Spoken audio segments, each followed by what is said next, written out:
Well, there's a pretty face you guys haven't seen on the channel in a while.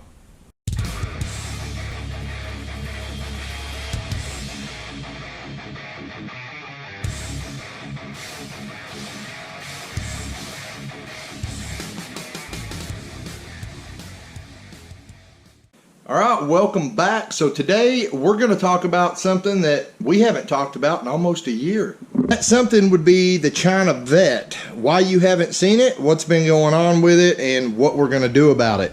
So the last video you saw on the Chinavette was, well, it was about a year ago, and it was the video where we took it to the drag strip. We ran it on 175 shot, and we ended up later that night actually jetting it down to 100 shot, running the hard tire competition, and we actually won. So right after that, she kind of fell off the map. I stopped making videos on it, and there's kind of a reason for that, guys. First off, we had just started on the Chaos Theory twin turbo Camaro build, so that kind of got all my attention.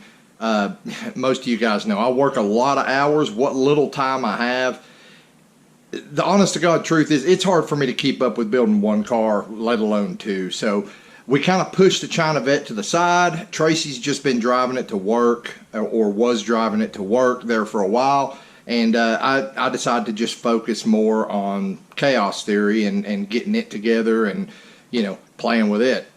So about a month after that, I came home, I got in the car one day, I went to take off, and all of a sudden, there was no second gear. And just to make myself perfectly clear, I don't mean it was slipping. I mean like it acted like second gear wasn't there at all, guys. Basically what would happen is if you tried to give it over like maybe half throttle, it would just never shift out of first. And if you feathered it or feather-footed it through first gear, like, it would skip second altogether. It wouldn't even try to go in a second. It would just go first, third, fourth, overdrive. I had no idea what had happened, and part of the reason I'm making this video is so that if this happens to you guys, you'll know what it is, and maybe you can fix it before it's too late, because I kind of think what happened here is by not investigating sooner, I've cost myself a lot of money. So when I first realized that we no longer had second gear, I don't know, guys. I kind of pushed the car to the side. I told Tracy initially not to drive it. Well, I didn't like it just sitting there. I like to at least drive all the cars in the driveway, you know, at least once or twice a month, just to keep fluid circulating and, you know, rotate tires. I don't want flat spotted tires. So I went ahead and I'd let Tracy drive. I say let like I had a choice. Tracy continued to drive the car back and forth to work every now and then. You know, I just kind of showed her, hey, just let it rev out to about 3,500 RPM and then kind of back off the gas until it shifts into third. And then you can just drive it like a regular car. So for the last year, that's kind of what's been going on, guys. We just kept driving it, and it had no second gear, but all the other forward gears seemed fine. That's what was really weird about it to me. It did not lose fourth gear, guys. And usually if the band is going out or something like that, you'll also lose fourth gear, because remember, the band is not just second gear, it's also fourth gear. So I had no clue what was going on with the car at that point. Well, for the last 6 months, I kind of made a decision that I was going to start saving money and probably get either an RPM or a Performa-Built, maybe, you know, level 2 transmission for it. And the honest truth is, I don't plan to beat on this car too much more. The original plan for the car, if you guys remember, was to hit 10s in the quarter, or, you know, high 6s in the 1/8, which would be equivalent to 10s in the quarter for less than $1,500. We were well on our way to doing that. As a matter of fact, I believe our best time we ran in this car was like a 7:19. So we were right there, guys, right there. And what really sucks about it is I even called it in the beginning. I said, if there's one thing that's going to keep us from meeting our goal with this car on that tight of a budget, it's going to be this 4L60 transmission. It's just not going to be able to take the abuse. But what really is a kicker to that is all the passes we made in this car trying to hit, you know, that 699 time slip, all those passes were made at English Mountain, and I only recently come to find out that every car goes about 0.2 slower at English Mountain because it's a slight uphill. So I'm kicking myself in the ass for not doing it, but I'm thinking, had I taken this car to Knoxville Dragway on the 175 shot, we probably would have hit 6s in it. But I mean, that's irrelevant now. The fact of the matter is, now that I'm fixing to have to shell out a bunch of money for a transmission, we did not meet our goal, and I'm just going to have to come to terms with that. But the plan for this car all along was to keep it running and driving just like it did. I mean, like a stock car, because again, my wife drives it a lot. You know, we like to cruise this car around a lot, so we didn't want it to be super loud. We didn't want a high stall converter. We didn't want a huge cam.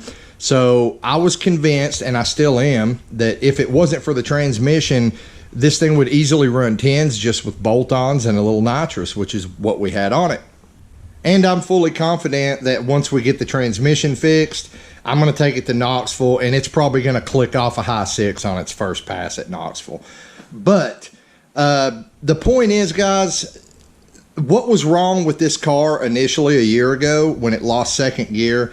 If I would have investigated and figured this out first thing, the car would probably be fixed right now, and we'd be taking it back to Knoxville to try to make that pass, on a level drag strip. But anyway, let me quit rambling and kind of show you what's going on. Only recently I found a PDF file on the internet, and the title of the PDF file was "No Second Gear 4L60E Transmission." And looking at it, it was kind of funny and enlightening at the same time, because there were only really 3 things that were listed as a cause of this. One of them was the band being worn, but usually when that happens, like I said, you lose 4th gear 2, or 4th gear is at least slipping. I didn't have that issue. Another issue can be the 1-2 shift solenoid, and it can be bad. And I know originally I talked about that like almost a year ago. I talked about maybe it's a shift solenoid, but then someone had told me that no, if that's bad, then you would also lose 3rd gear because both solenoids have to do something. But anyway, according to the PDF that I read, that's not entirely true. If your 1-2 shift solenoid goes out, all the other gears can still work, because what happens is a valve opens after it shifts, or when it's shifting to 3rd, and it can actually push the plunger back closed, even if the I'm trying to remember how this was described. At any rate, when the valve opens to shift into 3rd, it'll let it shift into 3rd, even if that 1-2 solenoid's bad. So that was the second cause. The third cause that it could be was seepage in the, seepage in the 1-2 servo, like the seals are bad, or maybe the pin's not long enough or not adjusted properly. So what I did, I wanted to make one last ditch effort. Even though over the last 6 months I have saved up enough money to buy a new transmission for the car, I wanted to make just that one last ditch effort and see if I could fix it without spending $3,000 on a transmission. So I crawled under the car. I dropped the pan. I replaced I replaced both shift solenoids, because guys, they're only like $25 for both solenoids, AC Delco. So I went ahead and replaced them both, put the pan back on, and I decided to check the play on the servo cover. Well, after the cover's seated and your circlip is holding it on, you should only be able to depress this cover in between 5/16 and 1/8 of an inch. 1/8 of an inch is maximum. Well, I was able to press it in over 1/4 of an inch. So I already knew we had some slop there in the band or whatnot. But what was really interesting is when I was pressing in, I was hearing something rattle. And I'm like, okay, that's not good. So what you're looking at here, this is actually the old servo, the Corvette servo that was originally in the Chinavette. I pulled this guy out, and what I come to find out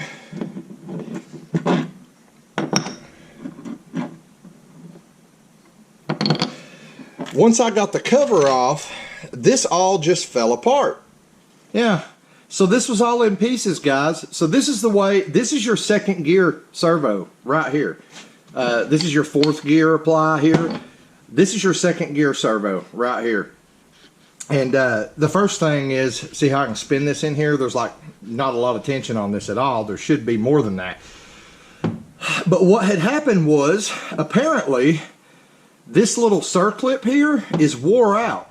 Now, normally, what you would need is you would need a screwdriver to stick in here and pry this circlip out. But look at this. I can easily remove it. I can easily remove that with my finger. This guy was wore out. So what had happened is, and this is why it just suddenly lost second gear. It wasn't slipping. It wasn't doing anything. It's just all of a sudden second gear was gone. Apparently, this circlip had fell off, and this had all come off. The spring was still in there, but it wasn't being held down by anything. But the washer and the circlip were just flopping around, and instead of this applying with, you know, with the pin or whatever, this was just sliding.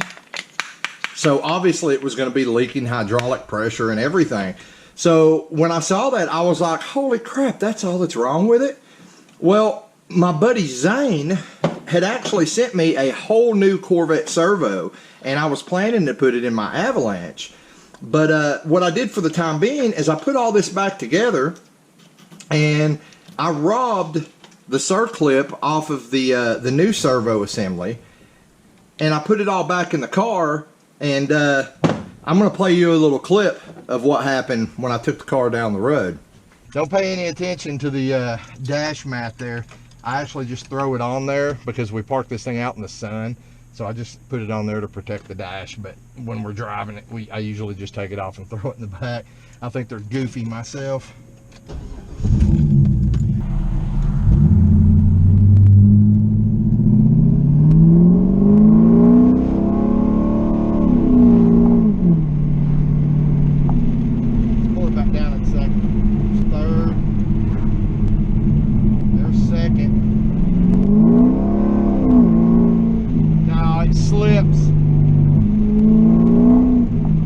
Give it gas in second, it just slips and then goes into third. So yep. All right, well, it looks like we're going to be ordering a transmission, guys. Did not fix the problem.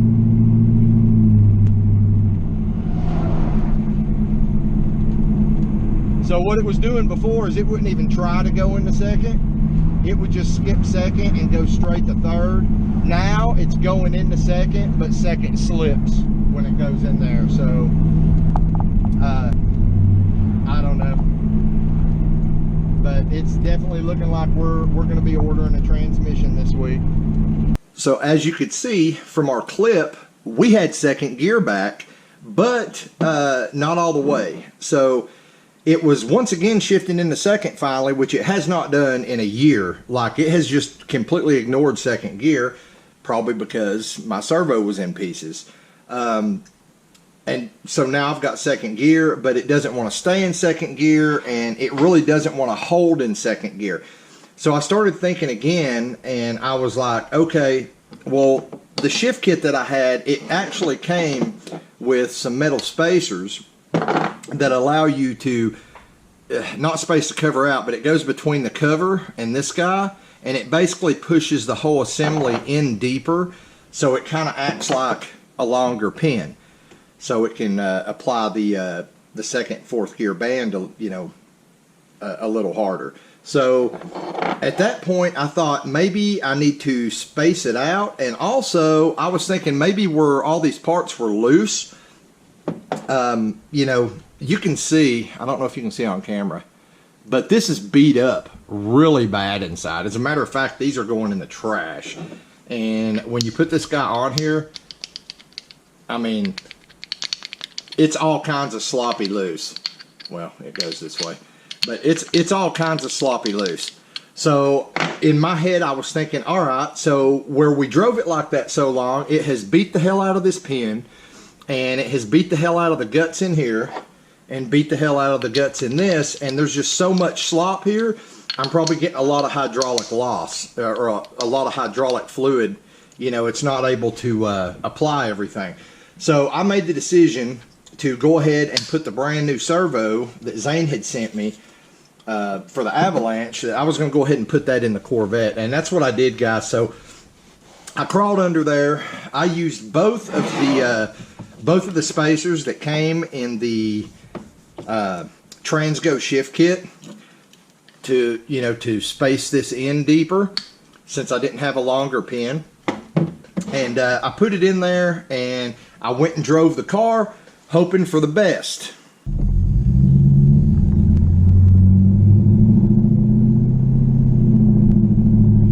That's second gear. That's third gear.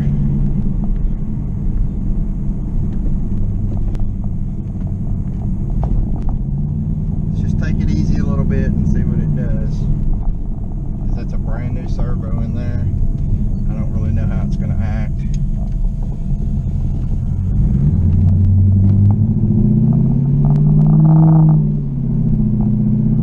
That's second gear. That's third gear. That's fourth gear. That's lockup.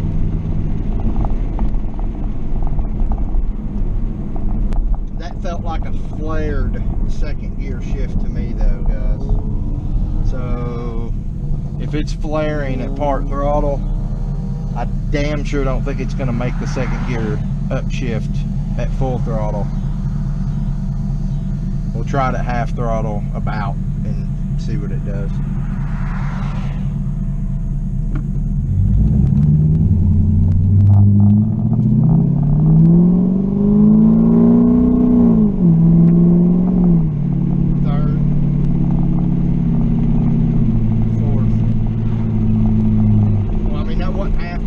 Probably a quarter throttle, but it shifted into second. I don't know, guys. I think that band, that second and fourth band, is probably just wore out pretty good.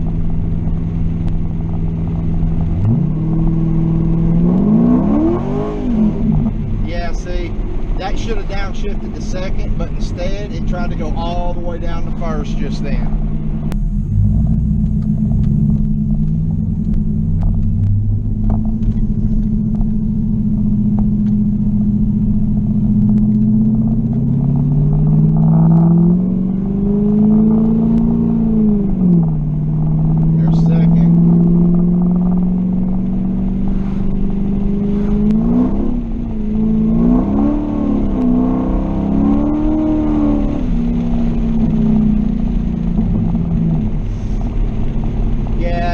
It slips when you try to actually use second gear. It slips then catches, slips and catches. So I think that band's just shot. There's really no point in trying to mess with it anymore. I thought about getting a longer servo pin, but you know, I spaced the servo in with the little washers included in the shift kit.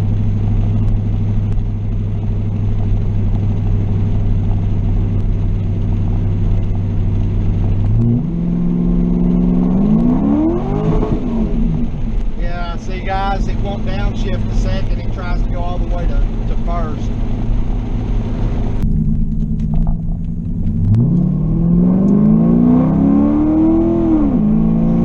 Oh, well, that was a firm second. Well, it hit second just then. Let's do that again, guys. Because it just, I mean, it just bumped a hard second right then at about 3/4 throttle. I want to try that again.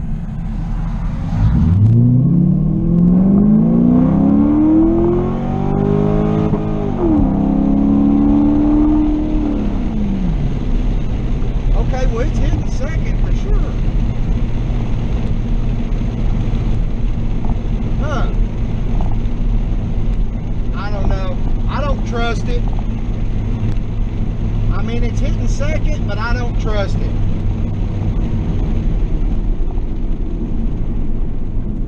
gonna do just an easy takeoff and see what happens.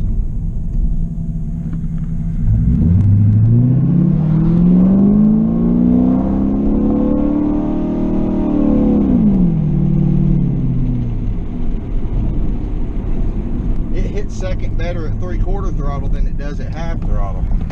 That's weird. And as you saw there, it did get a little better. It's weird. At part throttle, it wants to just kind of skip right by second gear and go to third sometimes, not all the time.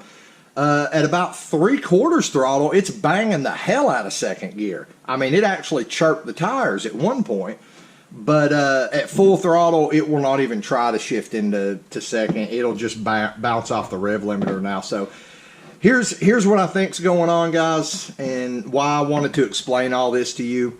What I think's going on is initially that pin falling off and, you know, the servo coming apart inside the transmission. I think that's why we lost second gear initially. But I think what's happened is because instead of figuring out the problem, I just kept driving it and kept letting Tracy drive it for the last year. I think over that last year, what's happened is it's wore that band down so far that it can't grab the drum good anymore. That's the only thing I can think of, guys. And you know, like I said, the whole point of this is if you lose second gear all of a sudden, like I did, I'm not talking about if it's slipping. I mean, if you just all of a sudden lose second gear, make sure this is the first place you look, guys. Check your servo. Make sure that it hadn't just fallen apart like mine did. That pin just fell out. Because if I would have caught this a year ago, I have a feeling I wouldn't be about to order a new transmission right now. I think you know, the car would have been fixed, just putting the servo back together with a new circlip, or possibly putting a new servo assembly in it. I think that would have fixed it a year ago.